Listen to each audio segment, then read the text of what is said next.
नमस्ते पार्थिव जी, नवमी की शुभकामनाएं और दशहरे की अग्रिम बधाई। बाजार बहुत ज़बरदस्त मोमेंटम में है। बताइए, आप अपने क्लाइंट्स को क्या राय दे रहे हैं, किस तरीके से वो अपने प्रॉफिट को सजो के रखें और इस लेवल पर क्या स्ट्रेटजी अपनाएं कि मुनाफा ज़्यादा हो और डाउनसाइड प्रोटेक्टेड रहे। शुभ प्रभात शैल जी, वीरेंद्र जी, पैनल के सब गेस्ट और पूरे फेस्टिवल के जो त्योहार है उनके सबके लिए आप सबको शुभकामनाएं। सी बहुत ही अच्छा क्वेश्चन आपने पूछा है शैल जी, बिकॉज ये एक ऐसा टाइम है जहाँ पे क्लाइंट्स को उनका पोर्टफोलियो रिव्यू करना बहुत ही जरूरी हो जाता है। हम देखते हैं कि ये एक ऐसा मार्केट है जहाँ पे ऐसा नहीं है कि नैरो रैली आई है, जहाँ पे हमने पहले जब मार्केट्स की रैली देखी थी तब देखा था कि 5 के 7 स्टॉक ने ही मार्केट की रैली पकड़ी थी। लेकिन आज की तारीख में हम देखते हैं small cap, micro cap, mid cap, large cap हर एक ने आई थिंक काफी अच्छे पैमाने पे मार्केट में पार्टिसिपेट किया है। तो और भी जरूरी हो जाता है कि इन्वेस्टर्स को उनका पोर्टफोलियो क्वालिटी प्रूव करना। Bye quality prove what do I mean is कि ये ऐसा मार्केट का माहौल है जहाँ पे वैल्यूएशन कंसर्न्स हमेशा रहेंगे, लेकिन वैल्यूएशन कंसर्न्स कब एबेट होते हैं? जब अर्निंग्स का सपोर्ट होता है। जैसे कि हम देख रहे हैं आईटी क्षेत्र में कि आईटी क्षेत्र में हमने वैल्यूएशंस री-रेटिंग होते हुए देखा है, लेकिन जिस तरह की कमेंट्री कॉन्स्टेंटली आ रही है और ये जो बुलिशनेस है 1 या 2 क्वार्टर की नहीं है, ये थोड़ा परपेचुअल दिख रहे हैं at least for the next 3 to 5 years. और डील पाइपलाइन काफी स्ट्रांग है, डिजिटाइजेशन बढ़ रहा है। तो हम हमारे क्लाइंट्स को यही सजेस्ट कर रहे हैं कि एक पोर्टफोलियो रिव्यू करें और डेफिनेटली जो ग्रोथ सेक्टर्स है, ऐसे सेक्टर्स जहाँ पे इवन गवर्नमेंट का भी काफी फोकस है, बिकॉज हम जानते हैं कि प्राइवेट कैपेक्स के आने से पहले जनरली गवर्नमेंट का स्पेंडिंग आता है और उन तरह के जो क्षेत्र होते हैं वहां पे डेफिनेटली काफी पैसा बनता है। तो पोर्टफोलियो पोजीशनिंग बहुत ही इंपॉर्टेंट हो जाता है।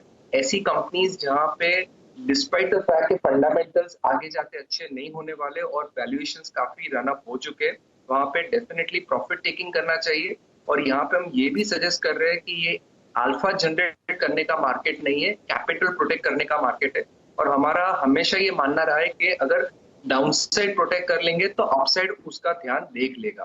तो हम क्लाइंट्स के पोर्टफोलियो को जब रिव्यू करते हैं तब यही देखते हैं कि ये पोर्टफोलियो में रिस्क कितना कम कर सके और थोड़ा डिफेंसिव पोजीशनिंग भी कर रहे हैं, अच्छी क्वालिटी कंपनीज ऐड कर रहे हैं, ताकि वर्स्ट केस अगर मार्केट में जो हम हमेशा बोलते हैं 10 से 15% का जो करेक्शन आता है वो आता है तो पोर्टफोलियो 20-25% नहीं गिर जाता। तो इस तरह की पोजीशनिंग हम क्लाइंट्स को सजेस्ट करते हैं। बात है शाह साहब, आपने तो दिल जीत लिया। लाख टके की आपने बात की है कि इस वक्त अल्फा को चेज मत कीजिए और डाउनसाइड प्रोटेक्ट करने की कोशिश कीजिए। जो आपका मुनाफा है उसको संभाल के रखिए। बहुत ही सटीक, बहुत ही सुलझी हुई और बहुत ही बढ़िया राय शाह साहब आपके मुख से आती हुई इस नवमी के दिन। चलिए, कोई बढ़िया स्टॉक आइडिया हो तो वो भी शेयर कीजिए इस वक्त। दोस्तों, मार्केट की इंपॉर्टेंट न्यूज, लेटेस्ट अपडेट्स, हमारे सारे वीडियो की नोटिफिकेशन और हमसे हमेशा जुड़े रहने के लिए हमारे टेलीग्राम चैनल वेल्थ बाबा को जरूर सब्सक्राइब करें। लिंक वीडियो के डिस्क्रिप्शन में है। शैल जी, आज डेफिनेटली ऐसा लग रहा है कि LNT डे है। मैं अभी सुन रहा था, हम LNT की काफी चर्चा कर रहे थे, लेकिन मैं थोड़ा फंडामेंटल राय भी दे देता हूँ।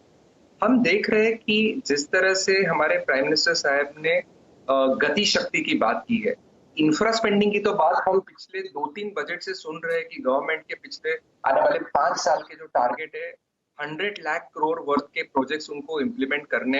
मैं मोटा मोटी मान के चलो, अगर 100 लाख करोड़ का पास भी हमें आना है तो साल के हम लोग को करीबन 15 से 20 लाख करोड़ के इंफ्रा रिलेटेड प्रोजेक्ट्स एग्जीक्यूट करने पड़ेंगे।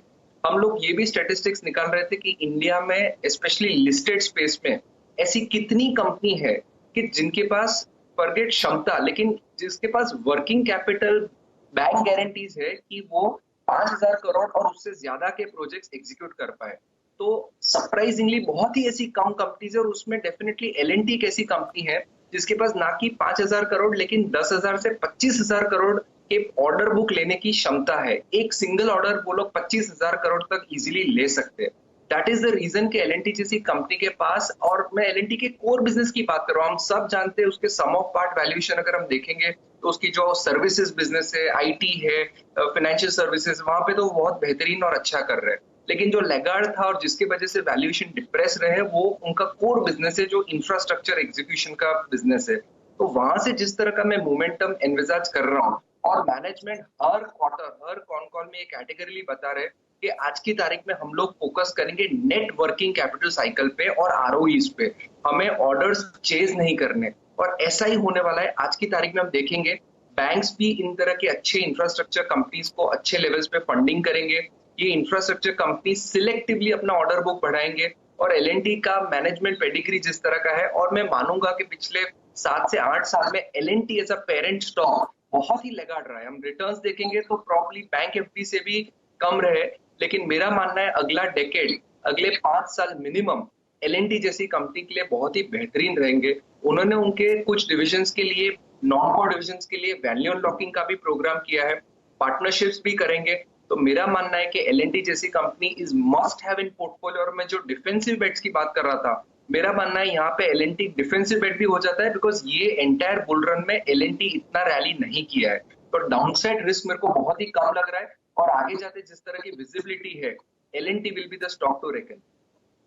महेश्वरी सर, ये Larsen and Toubro is firing on all cylinders. वो माइंडट्री के नंबर्स, एलटीआई एलटीटीएस का performance, in fact even LT finance holding भी आजकल धीरे धीरे करके चलने लगा है। 90-100 रुपए पे तो वो भी आगे खड़ा हो गया है। लार्सन एंड टुब्रो का आपने सम ऑफ द पार्ट वैल्यूएशन करा है कि आप लोग के लिहाज से इंट्रिंसिक वैल्यू है कहां पे? अभी भी खरीदारी के मौके हैं कि एलएनटी में? ये डीलिंग रूम्स टू ट्रेडिंग का बेट दे रहे हैं। फंडामेंटली आप लोग का कॉल क्या है एलएनटी को लेकर? बिल्कुल आशीष, और मेरा एक ही उसके लिए सेंटेंस है, देर है दुरुस्त है। लार्सन टुब्रो एक अंडर परफॉर्मर रहा है इस पूरी रैली में, क्योंकि जो दूसरे इंफ्रास्ट्रक्चर या इंजीनियरिंग के स्टॉक्स में हमने मोमेंटम देखा, एलएनटी ने अभी तक उसको कैचअप करने की आप कोशिश शुरू की है। तो बिल्कुल 2000 रुपए का लेवल आपको जल्दी क्रॉस करता दिखेगा, क्योंकि जो उसके इन्वेस्टमेंट है उनकी वैल्यू करीब 400-500 रुपए के आसपास इन्वेस्टमेंट वैल्यू, और कोर वैल्यू जो उनकी कंपनी की है वो कम से कम 1500 रुपए के आसपास बिजनेसेस की है। तो मेरा मानना है कि अब चूंकि दूसरे सेक्टर्स में वैल्यूएशन चूंकि रिच हो गए हैं, आईटी में, केमिकल, फार्मा, मेटल, तो अब बिल्कुल एलएनटी, बीएचईएल जैसे स्टॉक्स अब नया इन्वेस्टमेंट जो इंस्टीट्यूशनल है वो अट्रैक्ट कर रहे हैं। तो बिल्कुल एलएनटी पे भी मेरी बाय की सलाह रहेगी। हाल आप बढ़िया मोमेंटम एलएनटी पर ट्रैक करते हुए दिख रहे हैं। और आशीष जी, ये बात समझिए कि पिछले 7-8 साल में एलएनटी ने जो एक बहुत ही बढ़िया मैनेजमेंट और बोर्ड रिलेटेड मूव किया कि आपने जो उनकी 2 टेक्नोलॉजी कंपनीज थी उनको लिस्ट होते हुए देखा, ज़बरदस्त वैल्यू एक्सप्लोजन उधर हुआ। फिर माइंडट्री का आपने एक्विजिशन होते हुए देखा, और उस कंपनी को भी आप देखिए बहुत बढ़िया तरीके से बाजार ट्रीट कर रहा है। टॉप परफॉर्मिंग स्टॉक माइंडट्री है निफ्टी के आईटी इंडेक्स में। सन 2021 में अब तक 163% की विजय इस कंपनी ने आपको रिटर्न दिया है पिछले 10 महीनों में।